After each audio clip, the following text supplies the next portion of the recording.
Então o pessoal que chegou atrasado, já fiz as brincadeiras no começo com eles, né? Então pega aí o que tem que fazer direitinho com o resto dos colegas, pega lá o quadrinho da disciplina, né? O programa da disciplina certinho, para não cometer nenhum erro, para não cometer nenhum equívoco, tá bom? Para saber como é que nós temos que fazer. A partir dessa aula, a gente começa a preparar vocês para vocês realmente fazerem um projeto de pesquisa em comportamento animal.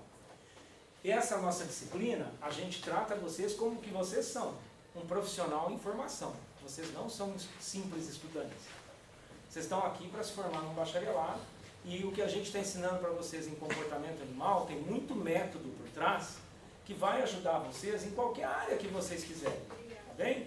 Seja na botânica, seja na zoologia, seja na imunologia, seja na bioquímica, seja aqui com a gente na ecologia ou no comportamento animal, o que a gente está ensinando nessa disciplina vocês vão poder aplicar. Só muda o modelo, gente. Só muda o modelo, né? A metodologia, o método hipotético e dedutivo vai ser o mesmo que vocês vão usar. Hoje nós vamos mostrar para vocês, vamos exemplificar nessa aula aqui, saúde! Nós vamos exemplificar nessa aula aqui algumas coisas muito interessantes sobre o estudo do comportamento animal, da ecologia comportamental, de como é que a gente trabalha isso nos dias atuais.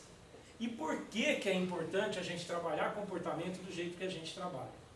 Vamos começar vendo um vídeo aqui, ó. Este vídeo, olhem que legal. Muitos vídeos vocês vão encontrar na internet são úteis para as aulas de vocês, tá? Vocês estão vendo uma lagarta de borboleta. Essa lagarta de borboleta, ela raspa o final do abdômen dela naquela folha, estão vendo? Ela tem alguns órgãozinhos aqui embaixo, ó, que ela raspa esses órgãozinhos na folha. Quando ela raspa esses órgãos na folha, isso produz um barulho, uma estridulação. Isso produz uma vibração na folha da planta, tá certo? Então os pesquisadores começaram a comparar essa vibração que ela produz com vibração, por exemplo, de pernas de grilos, pernas de gafanhotos, e tentar descobrir para que serviria isso. Será que isso era algum tipo de comunicação acústica? Então eles foram ver, olha, a grande maioria das lagartas de borboleta, ela se protege contra inimigos naturais nas plantas, amarrando folhas ou saltando da planta. Essa não, olha só. Escutaram o barulhinho ali? Ó, ó, ela faz ri, ri, tutum, tutum, tutum, tá? É audível para a gente o que ela está fazendo na folha. A outra lagarta, então, percebe. Ó, estão escutando o barulho? A outra lagarta que vinha vindo percebe e fala, puxa vida, esta folha já tem dono. Esta folha já tem alguém comendo em cima dessa folha. Isso evita o quê? Isso evita confronto físico, isso evita gasto de energia desnecessário, não é? Isso evita agressão, agressão direta. Isso economiza, então, muita energia para o animal. Tudo bem? Muito bem. Mas como é que a gente chega a descobertas como essa? Por que será que esses pesquisadores que trabalham com lepidóptera, esses pesquisadores que trabalham com lagartas de borboletas, consideraram tão interessante este tipo de comportamento? Não é? Por que será que isso levantou uma pergunta na mente deles? Por que será que isso deixou esses pesquisadores com vontade de estudar isso daí? Por que eles enxergaram isso como uma questão central para o estudo do comportamento animal para eles? O que vocês acham? Para saber como que o animal evoluiu? Para tentar entender como o animal evoluiu, como esse comportamento evoluiu, né? E por que essa pergunta foi ficando aguçada na mente deles? Lembram da aula anterior? Como que a gente começa sempre um projeto de pesquisa? Observação preliminar e curiosidade, o que mais? A pergunta que você teve, e o que reforça isso tudo? Que apareceu 7 vezes na nossa aula. Literatura, o levantamento bibliográfico, não é? Esses caras deviam ter lido muito sobre borboleta, deviam ter lido muito sobre lagarta de borboleta, para perceber que isso era uma grande novidade, para perceber que isso era uma coisa muito interessante de ser estudada. Tudo bem? E nós, por nossa vez, veja bem, vou aqui acendendo de vez em quando para acordar a turma, né? Vamos ver qual que fica boa. Ah, essa do fundo lá fica boa, não fica? Aí a turma fica mais acordada, né? Nós, desde os tempos remotos, já disse para vocês, a gente estuda comportamento animal, não é? Olha aqui, por exemplo, ó, essa imagem aqui, que bacana, na Serra das Arárias, em Goiás. Isso aqui são pinturas rupestres, pertinho da gente, aqui a 630 quilômetros de distância de Uberlândia, de 12 mil anos atrás. O que a gente enxerga numa pintura rupestre dessa? Um monte de comportamento animal, gente. Esses camaradas que viviam lá, nossos coleguinhas lá, né, de 12 mil anos atrás, eles estavam aqui, ó, marcando nessa pedra, por exemplo, desenvolvimento biológico animal. Olha só, o girino só com o rabinho, aí o girino começando a soltar a perninha, tá vendo? Ainda com o rabinho. Ó, o girino perdendo aqui, o rabinho diminuindo, as pernas aumentando, estão percebendo? E mais para cá você tinha desenho de sapinho já. Animaizinhos que pareciam sapinhos, já bem desenhadinhos por eles. Quer dizer, eles tinham uma percepção do desenvolvimento zoológico, da mudança no reino animal. E por que isso era importante para essas pessoas? Olha, a gente tinha que estudar comportamento para a gente saber como nos alimentar, do que nos alimentar, como imitar o comportamento dos animais para a gente poder se defender, para a gente poder capturar as nossas presas, não é mesmo? Para a gente compor uma vestimenta, para a gente saber onde a gente se abriga, onde a gente procura uma planta para comer, se é venenosa ou se não é. A gente se espelhava muito nos animais para a gente aprender. Ó, isso é um exemplo moderno agora que eu vou mostrar para vocês. Vejam bem. Vamos ver se ele vai funcionar aqui, né? Teria que funcionar. Eita. Está dizendo que não vai ler o meu MP4? A gente vem aqui. Então, é esse videozinho aqui, ó, vai funcionar. Dá um jeito de fazer o videozinho funcionar. Olha que bacana, os leões capturaram, acho que é uma zebra onde lutam lá se alimentando, e aí esse pessoal aí, de uma tribo africana, está lá observando, né? Olha só, eles estão observando, aí olha o comportamento deles, olha, eles aprenderam isso por observação, em como se aproximar, em como conseguir roubar a presa de um grupo de leões, em plena savana africana. Dá uma olhada para vocês verem. Não, o homem é um bicho complicado, esse macaco é complicado, né? Olha lá.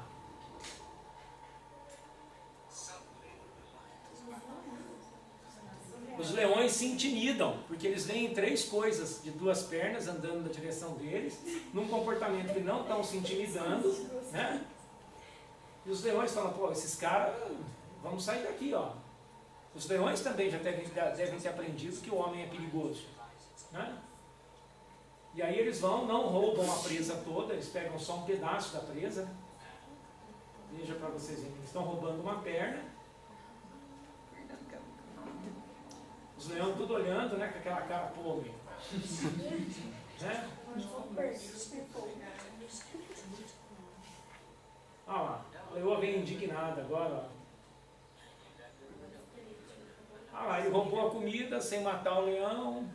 Né? Não roubou tudo, roubou só um pedaço, foi embora, com o que era necessário para ele, né? E o leão falou, tem que esconder melhor minha comida, né? Pelo amor de Deus, não tem sossego nem na savana, né? Estão vendo que interessante? Então, quando a gente fala que o homem se espelha no comportamento animal, para saber como fazer, para saber como se relacionar, para saber o que ele vai fazer na natureza, isso não é uma brincadeira, né? A gente faz isso, olha, desde tempos remotos a gente faz isso até os dias atuais.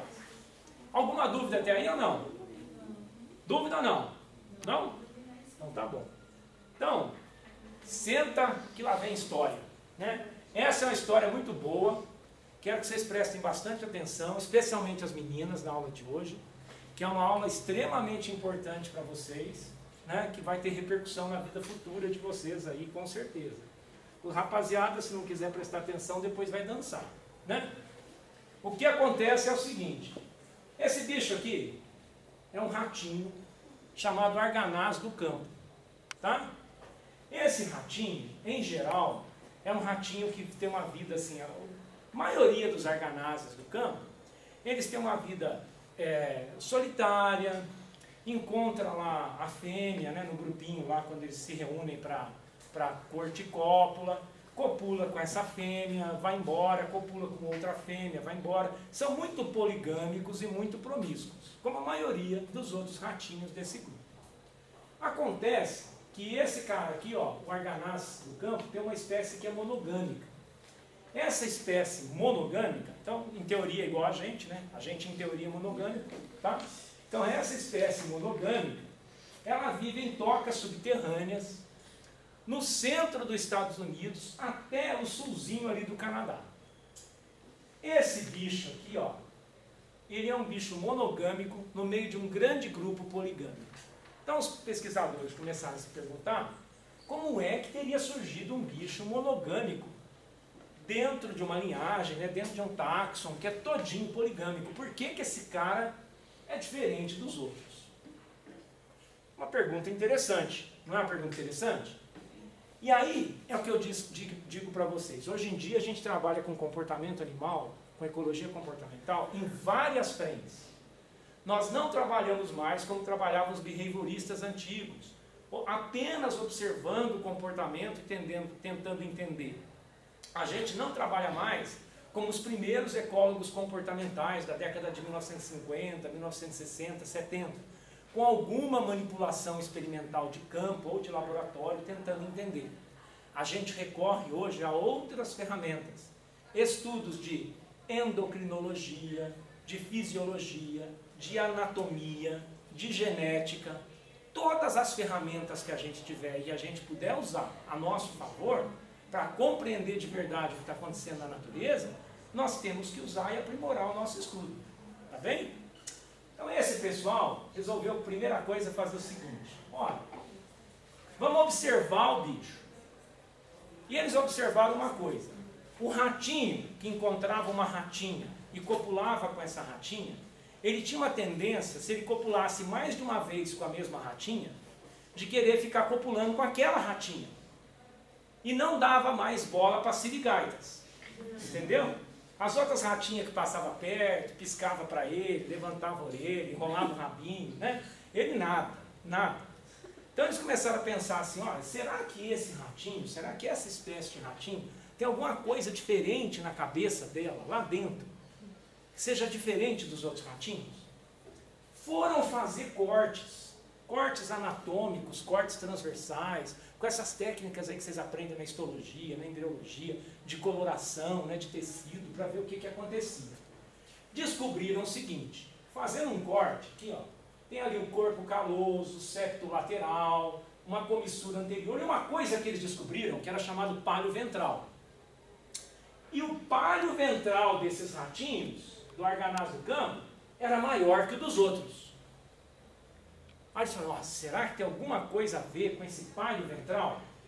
Eles descobriram, então, fazendo um monte de experimentos agora, com a ajuda de colegas da endocrinologia, com quem trabalha com hormônios, né? Com quem trabalha com sistema circulatório. Olha que importante você ter multidisciplinaridade, você fazer aquilo que a gente falou na aula anterior, amizades dentro da universidade, procurar colaboradores para trabalhar com vocês. Os meninos que chegaram atrasados, né? Começaram hoje, ensinei bastante isso nas outras aulas. Inimigos você vai fazer do nada. Eles aparecem, surgem, igual gremlin, pipoca, entendeu? Explode assim. Então faça amizade, isso é importante, tá? Busque colaboração. Então olha só, quando ele copula, algumas vezes começa a haver uma liberação de vasopressina. Vasopressina. Essa vasopressina, eles descobriram que é liberada pelo pálio ventral. E esse pálio ventral é essa região maior do arganaz do campo. Então seria uma região responsável por quê? Por fazer feedback positivo. O que é um feedback? É um giro, né? Um feedback positivo, uma ação reforçadora a certos tipos de comportamento. Puxa vida, então eu transo com a ratinha, aí eu transo de novo com a mesma ratinha, começa a liberar a vasopressina, que vai me dando uma sensação de satisfação, de prazer, de recompensa. Então, quantas vezes mais eu transo com a mesma ratinha, mais recompensado eu me sinto, mais estimulado eu me sinto a ficar com ela. É um hormônio do amor. Entenderam? É a química do amor ali. nos arganazes do campo. Olha que ideia legal, não é? Estão vendo, gente, que eu falei para vocês lá na aula de organismo, que a gente é o que? Os nossos genes, que codificam as proteínas, vão dizer o que a gente vai ser, dependendo da interação que tiver com o ambiente, não é? Então vamos lá. Não para por aí. O pessoal ficou curioso com essa ideia desses caras, né? Publicaram um primeiro estudo, falando da importância da vasopressina. Olha lá, vasopressina, o negócio, o palio ventral, né? Aí foram olhar as várias linhagens, que é uma outra estrutura, um outro tipo de estudo que eu falei para vocês. A gente nunca descarta um estudo. A gente usa várias ferramentas. Foram estudar o que então agora? As filogenias. Foram ver as linhagens filogenéticas, quais eram os grupos poligâmicos, quais eram os grupos que tendiam à monogamia, até descobrir quem era o verdadeiro arganaz do campo, o verdadeiro bichinho que era realmente monogâmico. E tiveram a ideia de que a monogamia podia ter surgido muito tempo no passado, ou ela podia ter surgido recentemente, tá? Que o arganaz do campo podia ser um bicho assim mais recente ou mais antigo. Ficaram várias dúvidas que precisavam ser sanadas nessas análises filogenéticas. Das análises filogenéticas e da discussão dos anatomistas com os endocrinologistas, né, surgiu uma proposta. A proposta que pareceu que era assim, a mais factível para explicar a evolução de um comportamento num animal vivente, tá? Porque é complicado estudar evolução em animal vivente. Por que vocês acham que é complicado? Está evoluindo ainda, ele está vivo, está aqui no ambiente natural, e você tem poucas provas fósseis de um comportamento. Não é? Você tem prova fóssil de anatomia, você tem prova fóssil de, às vezes até de comportamento, mas comportamento social, né? Que você tem lá fóssil de um monte de formiguinha uma atrás da outra. Às vezes você tem uma prova fóssil de uma predação. Mas um comportamento de corticópula como esse, a monogamia, como é que você vai deixar fóssil? Fóssil de monogamia é complicado, né? Então você tem que tentar realmente fazer previsões, fazer hipóteses, estudar as espécies viventes, comparar para tentar entender o que está acontecendo e fazer uma proposta da evolução de um comportamento. Foi isso que eles tentaram. Eles imaginaram, os pesquisadores então sentaram numa rodinha, vamos ver se esse negócio da vasopressina está certo, vamos ver se essa coisa do palio ventral cola. Olha, gente, é muito bacana esse experimento, presta atenção. Então, eles viram, a tendência é que no passado, pela análise filogenética anterior que eles fizeram, a grande maioria é poligâmica, não é? Se a grande maioria é poligâmica, o padrão mais antigo deve ser o quê? Poligâmico. Então nós tínhamos machos poligâmicos que tentam dominar outros machos e controlar grupos de fêmeas. O que acontece na maioria dos grupos de mamíferos que tem haréns. O macho cuidando de um monte de fêmeas, batendo nos outros machos, né, os machos satélite andando ali em volta, esperando a hora que o outro vai dormir para tentar fazer uma arte, aquela coisa. Tá? Muito bem. Aí teríamos espécies ancestrais intermediárias, nas quais, primeiro, machos praticam infanticídio, conseguindo acasalamento por meio do extermínio de filhotes. Uma coisa muito comum em mamíferos. Então, um macho está lá, o outro macho domina, é o dono do harém, o dono do harém bobeou, ou ele conseguiu destronar aquele macho, ele mata os filhotinhos, para que as fêmeas entrem em estro novamente, ele possa copular com elas, né, e ganhar aquelas fêmeas para ele. Dali então, devem ter surgido, graças ao infanticídio e às constantes trocas de macho dominante, fêmeas promíscuas, como era o mais comum na população, mas que passam a proteger os seus filhotes contra o infanticídio praticado pelos machos. Puxa, as fêmeas começam a perceber o seguinte, né, vão evoluindo para esse padrão. Cada vez que um macho é destronado, vem alguém aqui e mata meus filhos. Daqui a pouco não tem filho nenhum. Porque é tanto macho um batendo no outro e destronando toda hora. Então aquelas fêmeas que evoluíram um padrão genético para encarar esses machos e impedir que ele mate os filhos dela ou diminuir o infanticídio, começaram a ser selecionadas positivamente. Tá bem? Esse gene de deixar a fêmea brava, né, foi sendo fortalecido. Aí começaram a aparecer então aqueles machos que perceberam isso. Começou a surgir através da variabilidade genética, né, ou através de um salto evolutivo, sabe lá Deus, né, alguns machos que começaram a perceber o seguinte, olha, ficar brigando toda hora com a fêmea para matar os filhotes dela não está sendo jogo. Depois ela fica com raiva de mim, ela marca, né? Aí o negócio aí não está dando muito certo.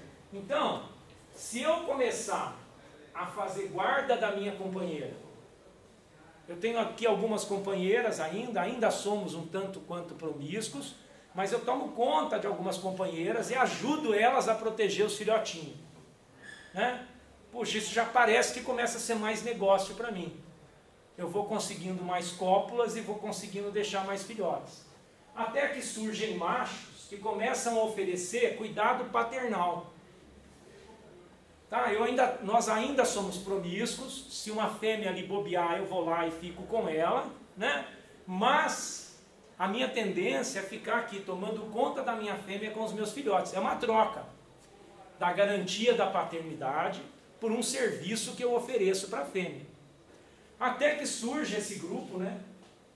Essa espécie de arganaz do campo, bem diferente das outras, que é monogâmica mesmo. O ratinho encontrou a ratinha, transou uma vez com ela, um olhou para o outro, vamos transar de novo? Vamos, transaram de novo, aí nossa, é você para sempre, né? E aí transa e transa até o fim da vida. Bonita a história, não é? Não é uma história bonita, emocionante, né? Então, gente, no passado a gente se contentaria em parar o experimento por aí, em dar essa explicação, né? E saía todo mundo feliz. Nossa, que trabalho bacana. Que trabalho, né? Um termo assim do tempo, né? Dos behavioristas, né? Supimpa, né? Então esse termo deve ter uns 70 anos, né? Então, estão vendo? Então é uma coisa assim muito bacana, né? Muito legal. Mas a gente não para mais por aí hoje em dia, né? A gente vem e tenta entender como é que realmente ocorre a história evolutiva da propagação dessa linhagem ao longo do tempo.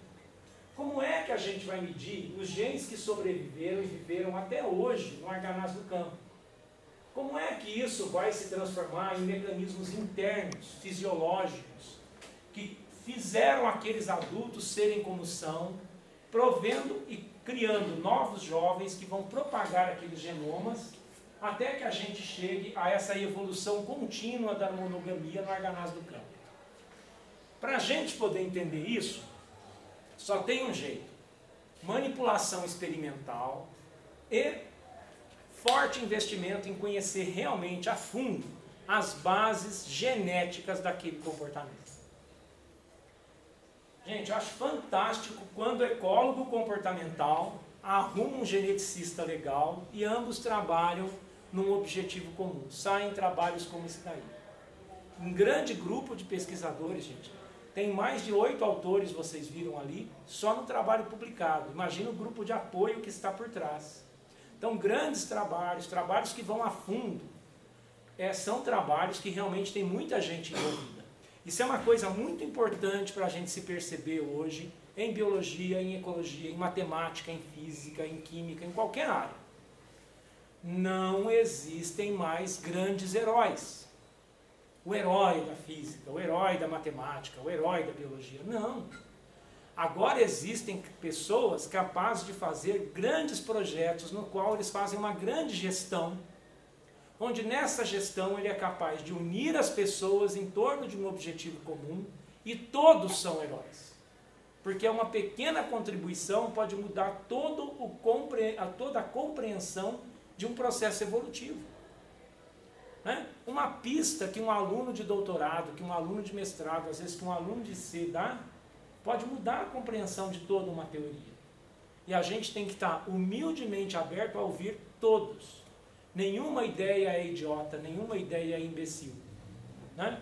Uma ideia é algo a ser testado, é algo a gente vê se tem uma fundamentação teórica, se tem um embasamento na literatura e se a gente é possível de testar aquilo.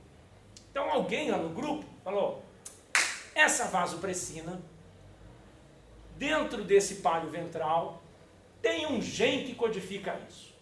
Tem um gene lá que faz esse negócio funcionar.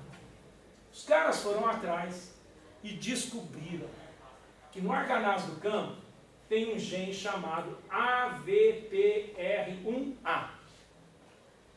gene AVPR1A, também chamado V1AR, ele fica localizado ali na região do pálio ventral e é responsável pela produção de vasopressina. O que esses caras fizeram? Uma primeira manipulação experimental lá com o grupo do professor Larry Young, tá? E fizeram o seguinte: pegaram os ratinhos, os parzinhos de ratinho, tá? E deixaram um grupo controle. O ratinho está lá normal, tocando a vida dele, tá? Sem nenhuma manipulação. Fizeram um outro grupo. Nesse grupo eles foram lá na cabecinha do ratinho, né? Lá na cabecinha do ratinho, tá bem?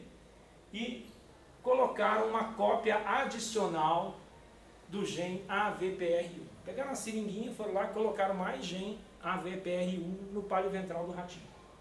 Foram lá num outro grupo de ratinhos e colocaram um outro gene, um gene que não tem nada a ver, lá na cabecinha do ratinho lá, tá? E foram observar o que aconteceu. Gente, os camaradas descobriram o seguinte, tá?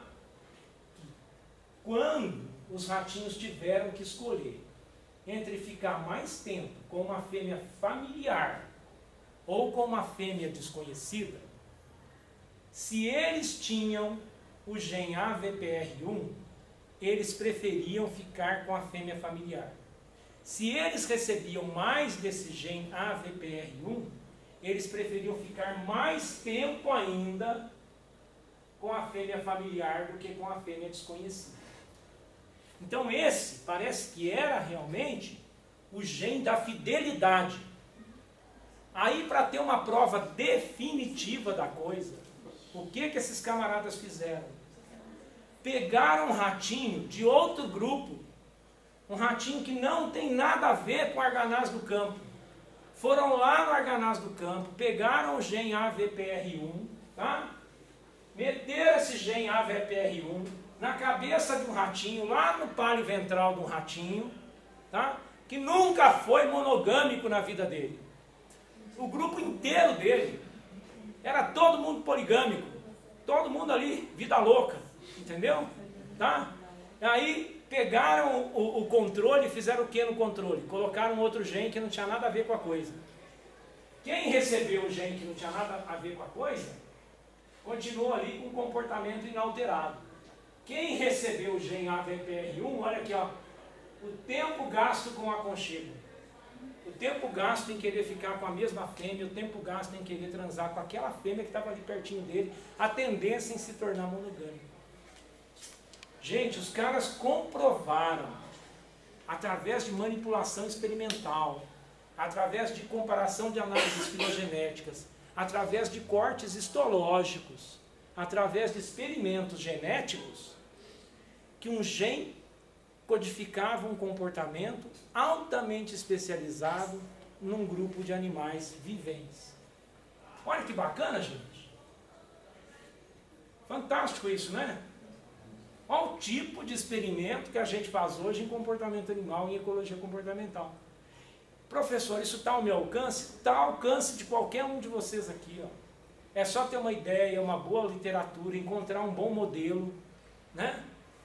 Para encontrar o bom modelo tem que ir aonde? Tem que ir no campo, tem que procurar. Aí vai acabar achando, né? Olha que trabalho fantástico, não é? Muito bonito isso, não é? Agora, por que eu falei que era uma aula importante para as meninas da sala, né? Para os meninos que prestaram atenção, né? Você já pensou se a moda pega? Você já pensou se a moda pega, né? Já pensou, né, para as meninas que ela já teve ideia lá, né? Ela, ó, tá indo na farmácia buscar a seringa. Não é? Você já pensou? O cara lá, né, ó, aquele cara ali que ela fala, esse nego é safado, né? Vamos fazer o teste? A hora que ele dorme, vai lá, né, seringuinha de insulina para ele não sentir nada, faz uma massagenzinha, vem na nuca ali, ó, mete um AVPR nele lá, ó, né? Aí no outro dia o cara amanhece assim, hã? Dá um Rivotril para ele dormir, olha, já está mal intencionado. Aí ele amanhece no outro dia assim, minha linda, minha deusa. Não vou nem trabalhar, vou ficar... Dá louça para eu lavar. Aí o negócio evolui mesmo, né? Tudo bem? Dúvida ou não? Não. Gostaram? Sim. Bacana esse experimento, né? É isso aí mesmo. Esse pessoal é da onde que desenvolveu isso? É uma universidade americana. Mas, ó, nesses grupos de universidades americanas, inglesas, alemãs, até aqui no Brasil, tem gente de um monte de lugar envolvido, né? Por exemplo, hoje a gente tem um grupo grande que a gente trabalha com o Libelo, com o Donata. Com o Rainer, que foi colega de vocês, agora é professor em São Carlos, a gente mantém a parceria. Aí nós temos um menino que acabou de ir para o campo agora, é um peruano. Nós temos um colega de uma universidade americana, que trabalha com a gente. Nós temos um colega da Espanha, que trabalha com a gente. Então a gente vai unindo esforços, né, em torno de um objetivo comum. Tá? Então vai juntando pessoas que têm o mesmo interesse e vai saindo dos trabalhos. Né? Então a resposta, gente, a esses porquês do estudo do comportamento, a gente entendeu o porquê o ratinho faz como faz, a todas essas questões evolutivas, começou lá com Darwin, né? Ele que disse pra gente, né, que além da causa, todo comportamento tinha um efeito. Que não era só a gente entender o que causava um comportamento, mas qual o efeito deste comportamento para o organismo e como isso poderia se expressar para as espécies como um todo. Tá bem? Então, por que um dado animal se comporta em uma determinada situação de um modo e em outra situação de outro, também era uma questão que o Darwin queria abordar. Qual o impacto que um comportamento pode ter sobre o valor adaptativo de um animal? Aqui um parênteses. Vamos lá. Todo mundo entende o conceito de valor adaptativo? Valor adaptativo, adaptação, fitness, todo mundo entende esse conceito? Se não entende, levanta a mão. Entende ou não entende? Pela cara eu vi que não entende, mas não tem coragem de levantar a mão. Né? Então vamos lá, vamos explicar. O negócio é o seguinte, gente, a gente lava a roupa em casa. Entenderam? Não sabe alguma coisa, pergunta e fala. Aqui é o lugar de aprender. Tá? E ninguém está autorizado a rir, fazer chacota do outro, pode ser uma questão básica, mas não sabia de mim, passou por mim. Todos aqui vieram de escolas diferentes. Todos aqui vieram de lugares diferentes. A história de cada um é diferente da história do outro. Não é? Então vamos entender o que acontece. Nenhuma pergunta é boba, tá? Pode perguntar que eu explico. E se ficar com problemas, se ficar envergonhado, pergunta lá fora também que a gente explica. Mas o melhor é perguntar aqui para todo mundo entender. A gente explicou na última aula o que era um organismo, nas duas últimas aulas. Vocês entenderam? Tem dúvida com relação ao organismo ou não? Quem tiver, assiste a aula de organismo que está lá na internet, vai entender direitinho o organismo ou tirar dúvida comigo. Então, se um organismo é um modo como um pacote genético, quer fazer cópias de si mesmo, quer transferir essas cópias à frente, o que é o valor adaptativo? É o sucesso na transmissão dessas cópias genéticas. Estão entendendo?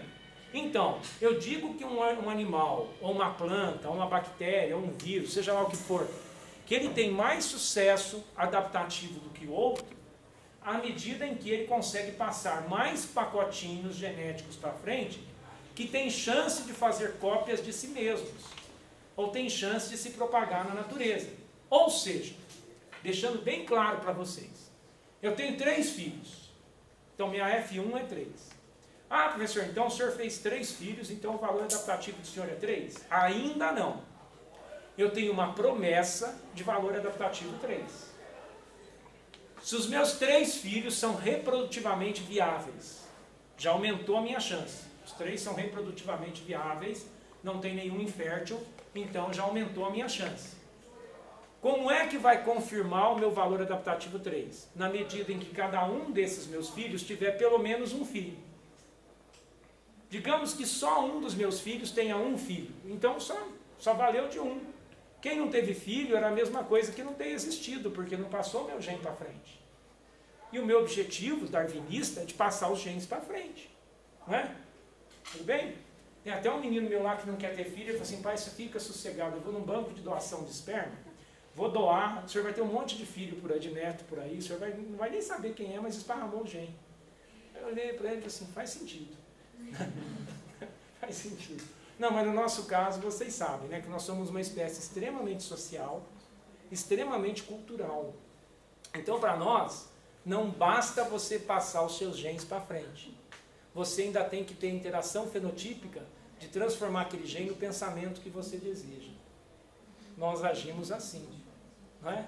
Por isso que o pai e a mãe te enchem o saco, querendo passar as ideias dele na sua cabeça, entendeu? Tá? Querendo que você haja de uma determinada maneira, de outra, vai por aí. Né? Acontece isso lá? Bastante? Fala, meu filho. E fitness é a mesma coisa? Fitness ou aptidão? O valor adaptativo da espécie. Se ela está apta ou não está apta. E o que é estar apto ou não estar apto num determinado ambiente? Não é? Já expliquei para vocês, a seleção natural é uma força que corta no escuro. Ela não tem perdão, ela não tem preferências. É o quê?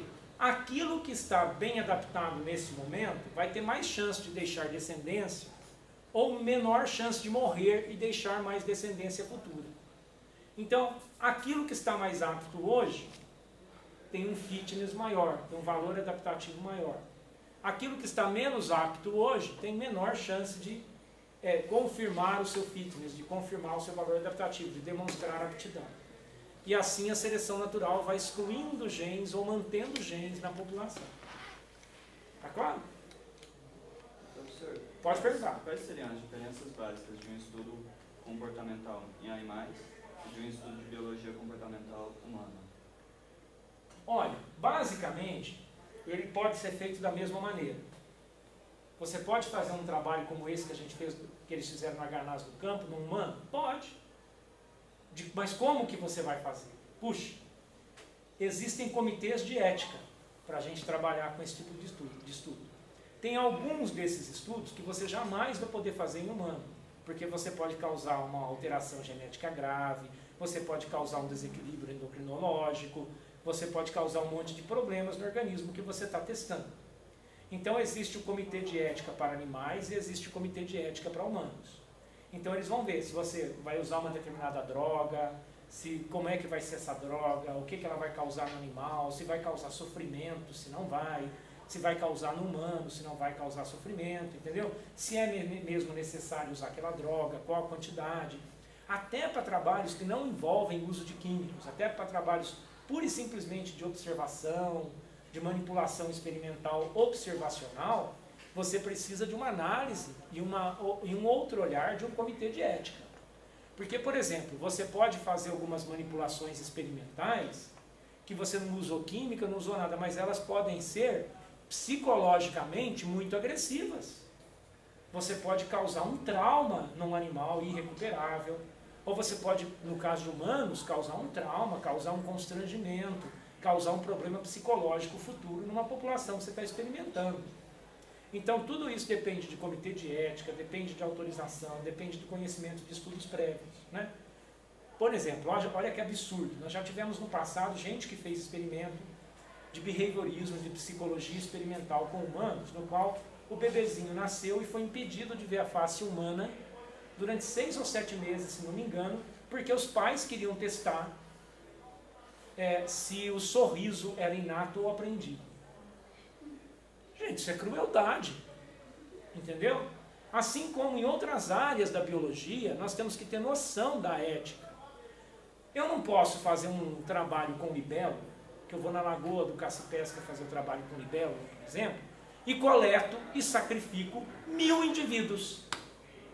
Eu não posso ir lá compulsar e pegar todo mundo e sair matando todo mundo, coletando todo mundo para pôr numa coleção. Eu acabo com a população local, meu Deus do céu. Eu não posso pegar um sapinho para testar se esse sapinho é tóxico ou não é, como eu já ouvi dizer que aconteceu em algumas teses no passado. Pega esse sapinho, coleta 200 sapinhos e bate no liquidificador para tirar o extrato do sapinho. Pelo amor de Deus, 200 de uma população? Qual é o tamanho dessa população? Eu tenho autorização para isso? Algum comitê de ética olhou isso? Está autorizado pelo CISBio, está autorizado pelo IBAMA? A gente tem que pedir autorizações, né? Antigamente, isso já foi feito de uma forma muito solta, de uma forma muito sem controle. Hoje não. Hoje, se você fizer um trabalho cometendo qualquer uma dessas barbaridades que eu falei, você não vai publicar. Chega na revista o seu trabalho, nossa, é ruim, né, quando o pessoal passa gritando aí fora, né? Então vocês vejam para não fazer igual. Né? Não faça igual. Então o que acontece? Vai chegar na revista, cai na minha mão, por exemplo, um trabalho lá de libélula que eu vejo lá, que o cara foi numa região, vejo o tamanho da região, o cara coletou 1.700 libélulas. Nossa, mas eu descasco o trabalho. Entendeu? Como é que ele faz um absurdo desses? Dizimou uma população local. Ah não, mas eu coletei com pulsar, a maioria escapou. Ah, você sabe lá se a maioria escapou? Libélula pequenininha, por exemplo, você só sabe quem é quem depois que está no pulsar na sua mão. Porque é uma diferencinha mínima de ser uma espécie e ser outra. Fêmea, então, é dificílimo você chegar e realmente é fêmea de quem, porque quase todas são de coloração opaca. Você precisa pôr embaixo de lupa para saber quem é quem. Ah, o cara me mata lá, tem muito mais macho do que fêmea, ele me mata lá 50 fêmeas numa lagoa dessa. Pronto, comprometeu a reprodução toda na lagoa, entendeu? Então, o modo de trabalhar com animais e com humanos é diferente. Basicamente, você pode fazer experimentos parecidos, similares, mas existem comitês, comitê de ética animal, comitê de ética humano, que tem que ser ouvidos. E o pessoal acha muito ruim que os comitês às vezes demoram, que os comitês às vezes são morosos, especialmente o comitê de humano, mas a gente também tem que olhar o outro lado. Olhar o outro lado. Às vezes é melhor ser mais demorado um pouco e você ter uma garantia de que o que você está fazendo é legal, do que depois você receber um processo. Perder o diploma, não é? Gastar um monte de dinheiro com advogado. Então, tudo a gente tem que olhar os dois lados, né? Tá bom? Então tá bom. Vamos lá então. Vamos continuar? Então vamos lá. Então, qual o impacto sobre o valor adaptativo de um animal e seu reflexo, então, sobre as populações e as espécies? Era o que o Darvon queria entender. Então, basicamente, se a gente resumir, o que acontece é isso aqui, ó. Você tem um passado até um presente. Isso é muito comum em besouros tropicais, onde a gente pode ter espécies que são polimórficas. Você sabe o que é uma espécie polimórfica? Sabe ou não sabe o que é polimorfismo? Ah, vamos entender de uma vez por todas o que é polimorfismo, né? Olha para o lado. Olha para o lado. Tem alguém aí igual ao outro? Gente, nós somos igual jararaca, não repete a coloração. E pica do mesmo jeito. Então, olha lá. É tudo diferente. É uma espécie extremamente polimórfica. Várias formas dentro de uma mesma espécie. Você sabe que tem um pesquisador, já falecido, eu penso, né? Acho que sim. É o Malcolm Edmonds. Ele publicou um livro em 1974 chamado Defense in Animals. Nesse livro dele, ele coloca para a gente o seguinte: a maior defesa que uma presa pode ter contra os seus predadores, para ele, é o polimorfismo. Porque o polimorfismo dificulta a formação de imagem de captura no predador. Porque o predador, ele forma uma imagem de captura, ele sabe quem ele vai pegar, quem ele vai comer, mas se esse quem ele vai pegar, quem ele vai comer, mudar de cor, né, ter uma coloração variável dentro da população, dificulta a formação de imagem de captura. Imagina, se todo mundo aqui viesse com a mesma camisa. Mesma camisa, da mesma cor. Chega alguém aqui falando, eu quero bater em alguém da turma de azul. Está todo mundo de azul, qualquer um aqui ele vai bater, né? Agora ele chega aqui e procurando, não, eu quero bater em alguém, eu não sei exatamente como é que estava vestido, eu sei que tinha cabelo preto, todo mundo tem cabelo preto, né? Ah, mas não sei, acho que não usava óculos, não, ou tinha aqui, começa a ficar confuso para o predador, né? O polimorfismo. Então a nossa espécie é muito polimórfica e muito politípica. Nós temos tipias, né? Por coloração de pele, por formato dos olhos, né? Nós temos várias tipias, por porte físico, tá bem? Então isso que é polimorfismo. Aqui vocês estão vendo bichos que são polimórficos, né?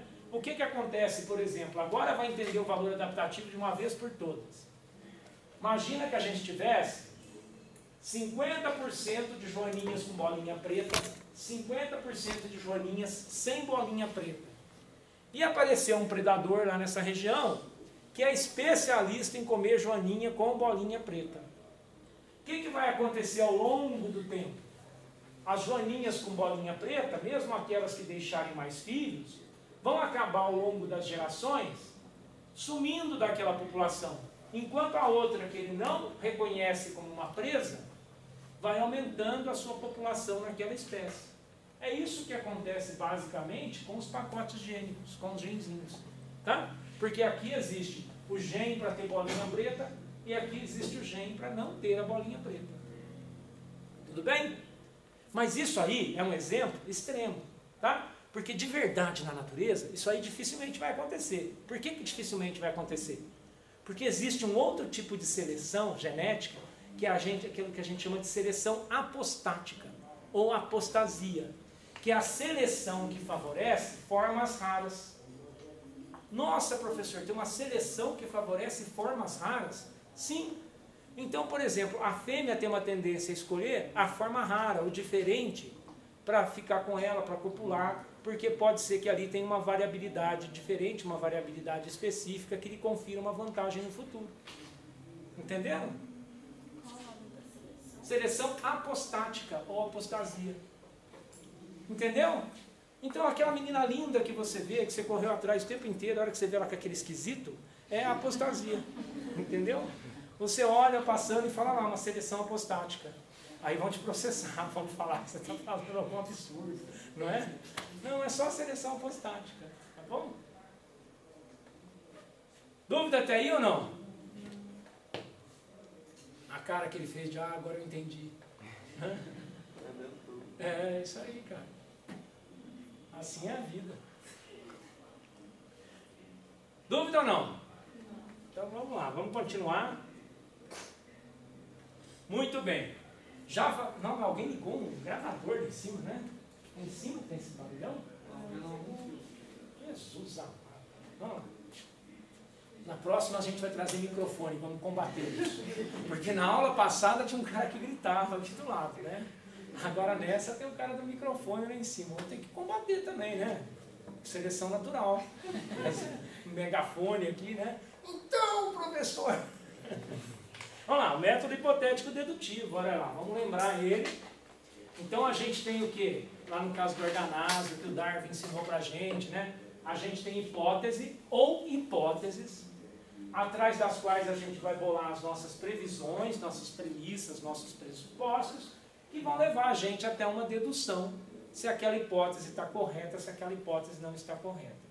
Isso é o que eu acho de mais importante que tem que ter no projeto que vocês vão elaborar para essa disciplina para mim. E aqueles que vão conseguir executar o projeto. Então você tem que ter uma pergunta. Dessa pergunta você vai elaborar hipóteses. Você vai fazer observações preliminares. Tá?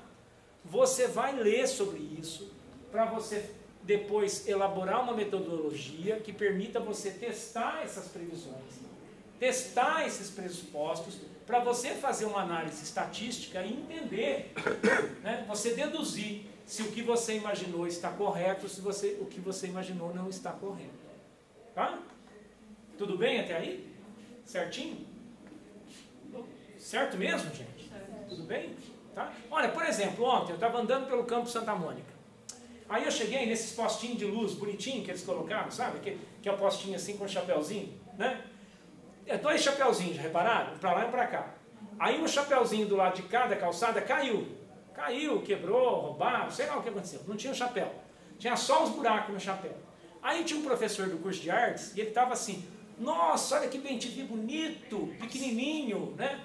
Aí eu escutei aquilo, assim, bem-te-vi pequenininho, né? Que diabo é isso, né? Aí eu cheguei e olhei, né? Tinha lá um macho de canarinho da terra, de Sicales, em cima do poste, 2 filhotinhos naquele buraco e a fêmea trazendo comida. Olha que pergunta interessante para quem trabalha com ornitologia. Estaria dada a pressão que o cerrado vem sofrendo, da invasão das cidades, da invasão do campo e a devastação do cerrado, estaria o canarinho da terra se adaptando às condições antropomórficas?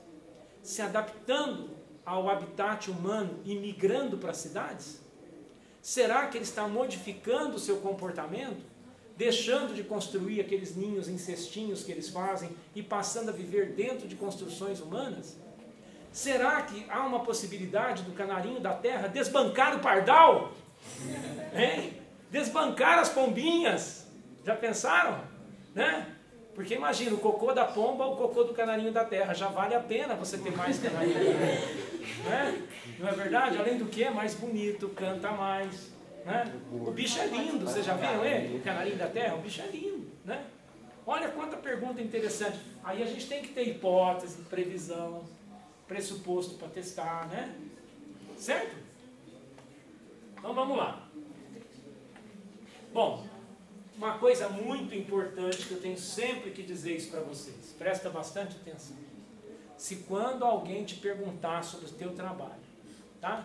Aí foi ver o canarinho da terra, tá? Para isso pode usar o celular, tá? Bem, para ver BBB não, tira o BBB. Estou brincando, tá vendo o canarinho da terra. Ó, o negócio é o seguinte, quando a gente te perguntar sobre sua hipótese de trabalho, aquilo que você está fazendo no seu laboratório, e você for capaz de responder para a gente apenas metodologia, você não consegue defender pressuposto, você não consegue defender hipótese, você começa a repetir metodologia, o cara chega no C e pergunta, ó, qual que é o seu trabalho de C? Ah, eu vou lá, ligo a centrífuga, ponho tantas gotas disso, ponho tantas gotas daquilo, pego a pipeta, faço pique-pique, pique-pique, paca-paca, né? Aí ligo lá, deixo 30 minutos. E você, o que você faz? Ah, eu pego pro saco, corro para lá, corro para cá, pego a borboleta, marco a borboleta, solto a borboleta, pego a borboleta, marco a borboleta, solto a borboleta. Oh, ah, eu vou lá, crio o passarinho, faço assim. Você só escreveu metodologia, tem alguma coisa errada. Quando pergunta para você sobre a sua IC, sobre o seu mestrado, sobre o seu doutorado, sobre o seu projeto de pesquisa, é o esperado que você fala, olha, sabe a teoria de fulano de tal? Ah, eu estou trabalhando em cima dessa teoria, tentando desenvolver uma coisa assim assado, testar tal coisa assim assado, descrever um método novo, método também é importante, de bolar um método novo, ver se eu não posso ser mais eficiente na análise desse componente ou daquele outro componente. Ah, estou produzindo uma modelagem matemática que permite eu testar essa teoria, assim, assim, assado. Bom, eu faço isso através dessa pergunta, dessa pergunta, dessa pergunta. Aí eu entro para explicar como é que é o meu método. Entenderam? Então é muito importante, porque a boa ciência, ela caminha baseada em literatura, em você ler o que o povo escreveu lá atrás, o que o povo está escrevendo hoje. Tentar estudar bastante para compreender o que você vai fazer, para fazer uma coisa legal, fazer uma coisa da qual você se orgulhe que está fazendo aquilo. Eu não me preocupo se o trabalho está publicado numa revista A1, B1, B2, B3, B4. Eu quero fazer um trabalho que consigo pôr numa revista legal, numa revista que é da minha área, que as pessoas que trabalham com aquilo vão ler, né? Mas principalmente que eu saiba que eu fiz um trabalho bacana, que eu fiz um trabalho bonito, dentro do melhor que eu podia. Não é? Então, dentro do melhor que eu podia fazer, dentro de toda a nossa humildade de saber até onde vão os nossos limites, é isso que eu consigo. Mas eu fiz do melhor jeito que eu podia. Isso que é o importante na ciência. Cada um dá a melhor contribuição de si. Né? Aquilo que você... Toda ciência é válida. Toda ciência é importante. Desde aquilo que você faz na sua IC, até aquilo que você vai fazer depois de formado. Desde que você faça bem feito, que você faça legal, que você tentou. E nunca, gente, nunca põe o carro na frente dos bois, entendeu? Nunca. A pressa é inimiga da perfeição. Você vai querer se apressar, vai queimar etapas, tá? Queimar etapas, se apressar, pular os fatos da vida que são importantes, pode levar você a erro e depois no futuro você se arrepender do que fez, ou ter um trabalho desprovado, né? Aí fica muito chato. Tá bom? Então, tomar bastante cuidado. Né? Vamos lá? Vamos continuar? Está quase na hora do intervalo ou não? Tá? Daqui a pouquinho. Ó, vamos falar para vocês, dentro de comportamento animal, de 3 pessoas. Foram muito importantes para nós no século passado e criaram as bases do que a gente faz com ecologia comportamental hoje. Primeiro, esse camarada aí, o Carl von Frisch. O Carl von Frisch, ele estudou a dança das abelhas. Ele que descobriu round dance, né? o circle dance, a dança circular, a dança ensaracoteada das abelhas, como é que elas se orientavam. Nós vamos aprender isso aqui na aula, tá? Muito bacana. O Konrad Lorenz, que é esse camarada aqui, né? Que é o pai do imprinting, da estampagem, do behaviorismo, das observações comportamentais, introduzindo manipulação experimental. E esse cara aqui, ó, o Konrad Lorenz, eu acho que eu tinha até Será que tinha... Ah, aqui nessa foto, que bacana, ele andando com os patinhos na universidade que ele criou, né? Os patinhos achavam que ele era o pai, que ele era a mãe. Né? Expliquei isso para vocês, do imprinting, a estampagem, né? Ou seja, ele tinha uma teoria de que quando o organismo nasce, o organismo tem uma tendência de achar que quem está mais perto de mim é o paternal, é aquilo que vai me proteger, é aquilo que vai me manter. Né? Então ele chocou os ovinhos e aí depois viu que os patinhos não queriam mais saber de pato, queriam saber dele. Entendeu? Porque olhavam para ele como padrão, como referencial. Né? Muito bacana isso. Tá? E tem também os trabalhos do Nico Bluttinger, Nico Tinbergen. Né? O Bluttinger é um cara que trabalha com a gente com redes ecológicas. Né? O Nico Tinbergen. Nico Tinbergen fez um trabalho com esses bichos aqui, ó, muito bacana, com vespas caçadoras de aranhas e de outros insetos. Né?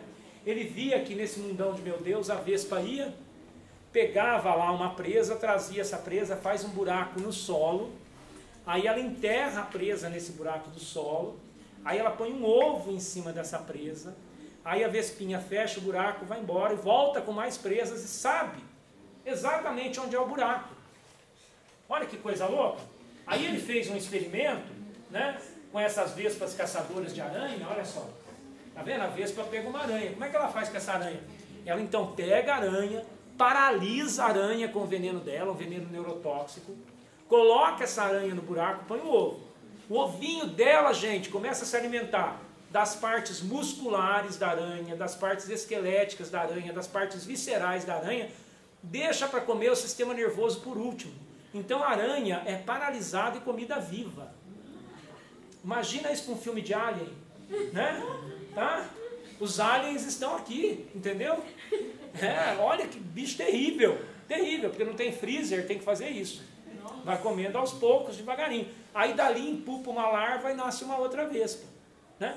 E ele queria saber, então, como é que a vespinha sabia, né, aonde que está, ó.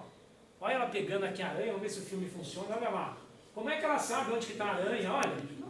Como é que ela localiza, ela encara a aranha, ela briga com a aranha, vai atrás, a aranha fugiu, ela vai atrás da aranha, né? O maior quebra-pau. Ele queria saber como é que localiza o buraquinho. Então o que ele fez? Ele pegou, via onde que era o buraquinho das vespas e colocava objetos lá que ela pudesse usar de pistas visuais. A vespa aprendia que ali era o buraco dela. Ia e vinha, ia e vinha. Aí o que ele fazia depois? Ele mudava os cones de lugar. Ele mudava de lugar, a vespa errava o lugar de ir no ninho, porque ela tinha pista visual. Isso aí, ó, foi das primeiras manipulações experimentais feitas na natureza. Uma manipulação experimental, isso é uma manipulação experimental. Você fez uma observação, você leu sobre o assunto e você manipulou o meio para provar o que você queria. Ele provou que elas se orientavam visualmente, que elas tinham o quê? Memória. Ele provou que elas tinham memória. O Konrad Lorenz provou que os patinhos tinham memória. E o Carl von Frisch provou que as abelhas tinham memória. Então os três, por esse trabalho de fisiologia da memória dos animais, patati patatá, ganharam um prêmio Nobel de Medicina. Em conjunto, porque não existe prêmio Nobel para biólogo, né? Sacanagem, né? Não tem. Então, mas para medicina tem, os três ganharam nessa área. Bacana, né? Dúvida até aí ou não? Tem muitos livros do Nicholas Tinbergen, do Nico Tinbergen, com instinto, né? Estudos dos instintos, é muito bacana. E todos esses aqui são livros de comportamento que vocês podem usar ao longo da disciplina. Tá? Os nossos aqui você encontra tudo de graça na internet, no formato de PDF. Se não achar, eu mando para vocês, tá? Todos os livrinhos de comportamento nossos aqui a gente manda para vocês. Tem alguém aqui que é espanhol? Que lê? Tem até em espanhol, a gente manda isso. Tem alguém do Peru, México, sei lá de onde aqui. Né? Dúvida até aí ou não? Intervalo, então? Então, beleza. Intervalo para vocês.